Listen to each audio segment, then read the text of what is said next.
Hello guys, चलिए आपको आज हम बताते हैं कैनापेस के बारे में। ठीक है, तो ठीक है, कैनापेस क्या है? एक स्मॉल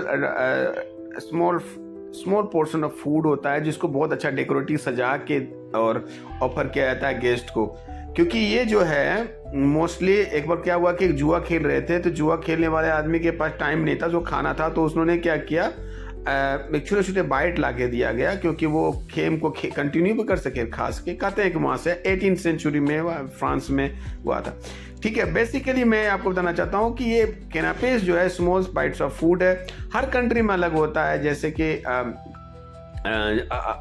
हर कंट्री का, जैसे कि आप चले जाइए अरबी कंट्री में इसको मेज़ा बोलते हैं, कोई इसको कैनापेस बोलता है, कोई इसको तपास बोलता है, तो कोई अलग अलग, बस छोटा फूड होता है उसको बोलते हैं। अलग अलग लैंग्वेज में अलग अलग भाषा में आता है। वोलोवों, सलकोत्रे, सब बहुत सारे नाम से इसको जाना जाता है। ठीक है, ये बहुत आप ब्रेड में यूज़ कर सकते हैं। आप इसका एक बेस होता है, उसमें एक स्प्रेड होता है और टॉपिंग होता है और गार्निश आप क्रिएटिविटी कर सकते हैं। नॉर्मली जो अब याद रखिए, कैनापेस सब जगह का ये नहीं होता, अलग अलग होता है। जैसे कि बार में जब भी होता है ना, तो आदमी थोड़ा सा हल्का सॉल्ट ज़्यादा रखता है। क्यों?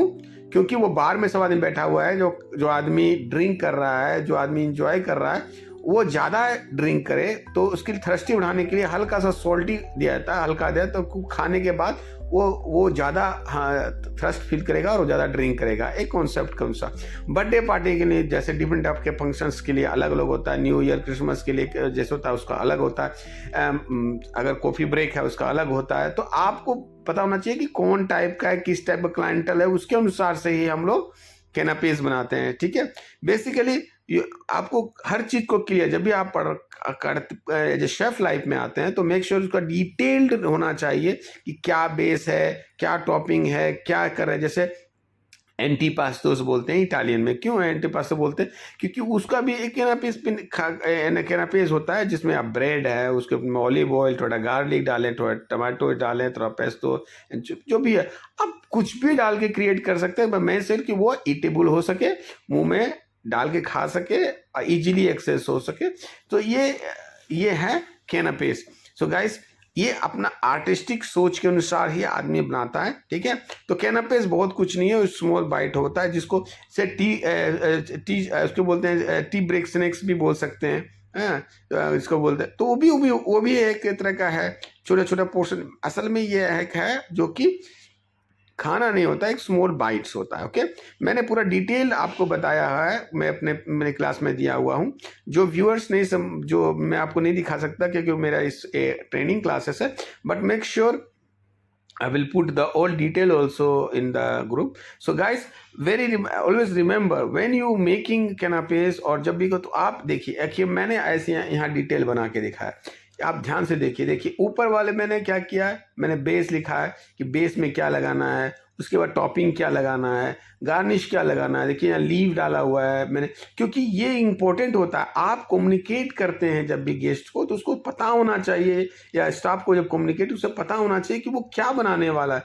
जस्ट थेरेपिस्ट ने उसको, इससे क्या होता है कि वो समझता है और धीरे धीरे वो सीखता है। सो गाइस, ये बहुत इंपॉर्टेंट है कि आप पूरा अच्छा से समझें, बनाएं, कोल्ड कट यूज़ करें, चीज़ यूज़ करें, जो मन करे अच्छे से यूज़ करें, डेकोरेटिव सजा के करें। देखिए मैं पूरा डिटेल लिख के सबको समझाने के लिए थोड़ा सा हमने हार्ड वर्क किया इसके लिए, क्योंकि मैं आपको आपके लेवल में समझा सकूँ। Guys, always remember, canapes is artistic small bite to eat, और छोटा बाइट है जिसको खाया जाता है। और ये आपका क्रिएटिविटी होनी चाहिए, आपका एफर्ट होना चाहिए, आपका मेहनत होना चाहिए, आपका दिल होना चाहिए, जो आप क्रिएट कर सकते हैं।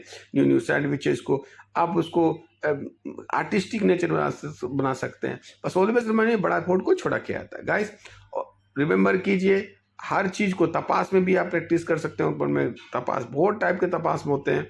ठीक है, आप जो चाहे यूज कर सकते हैं। बस गाइस या रिमेंबर याद रखिए कि कोई भी चीज का ज्ञान सीखना, आपका डेडिकेशन, आपका मेहनत, उसके पीछे लगे रहना और उसको प्रैक्टिस करना ही आपको सिखाता है। Thank you guys, thank you for watching.